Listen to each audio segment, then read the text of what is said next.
हे देव, पुनः कुछ दूसरी बातें और हैं जो मेरे मस्तक को चूर चूर कर रही हैं, अर्थात सोचने पर सिर में पीड़ा हो जाती है। प्रेयसियों के पितर भी मेरे लिखे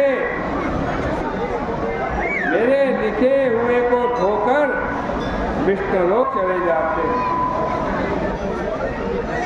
मतलब बड़े से बड़ा पापी भी क्यों ना हो, आज जो वैशाख के धर्मों का पालन करता है उसकी 36 पुश्तें अर्थात 36 पीढ़ियां आज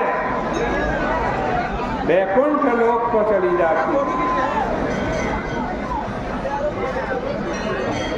ऐसे मेरे विरुद्ध नियम एवं कार्य को कीर्तिमान कर रहा, अब मेरी कोई जरूरत नहीं है। वैशाख मास के धर्मों में लगा रहने वाला मुझे छोड़कर सीधे भगवान के पास जा रहा, विष्णु धाम में जा रहा।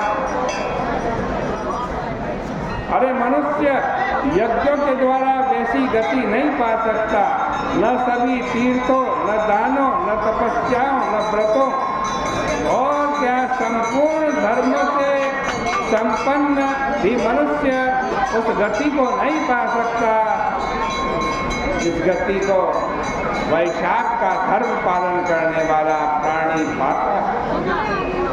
प्रयाग में गिरने, युद्ध के बीच मरने, भृगु तीर्थ में पतन अथवा काशी में मरने से भी मनुष्य उस गति को नहीं प्राप्त कर सकता जो गति वैशाख के धर्म का पालन करने पर प्राप्त होती है।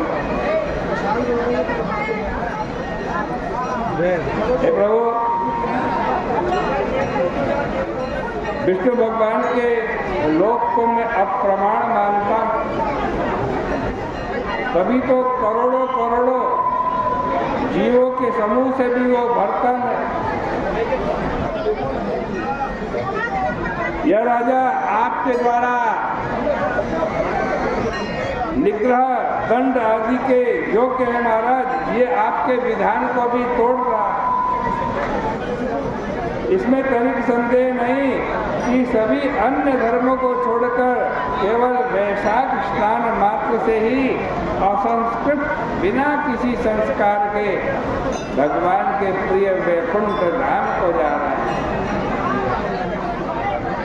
उस राजा ने मेरा अतुलनीय लोकपालक को धो डाला है, साफ कर दिया।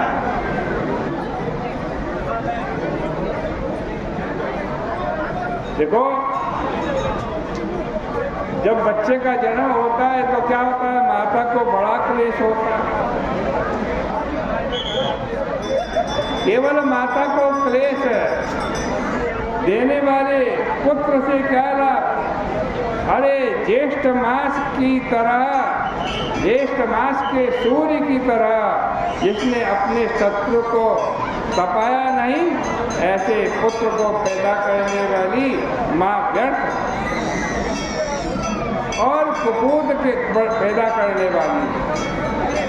मेघ की बिजली के समान जिसकी कीर्ति चमकती हो और जो विद्या व धन के द्वारा पिता के पाप से उद्धार नहीं कर सकता, माता के पेट से पैदा हुआ एक रोग सा इस पृथ्वी पर है।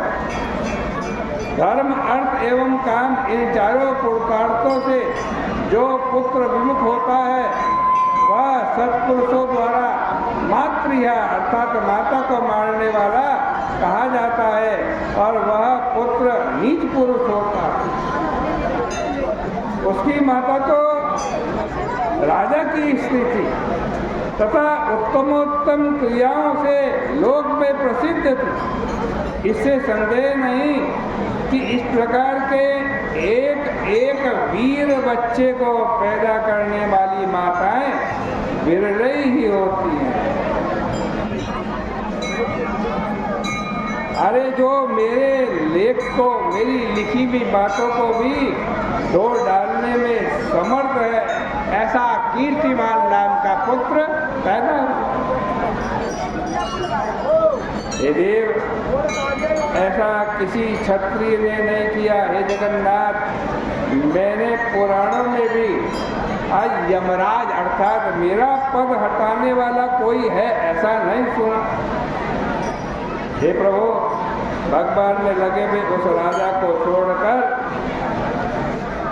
मैं कुछ नहीं जानता हूँ, जिसने कि भली भांति नगाड़ा पिटवाकर सभी में घोषणा करा दी है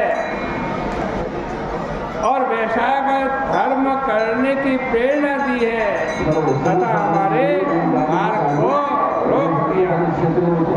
इस प्रकार से श्री स्कंद पुराण वैशाख मास में नारद मुनि संवादे यम दुख निवारणम नामकम द्वादशोऽध्याय, ये 12वें अध्याय की कथा।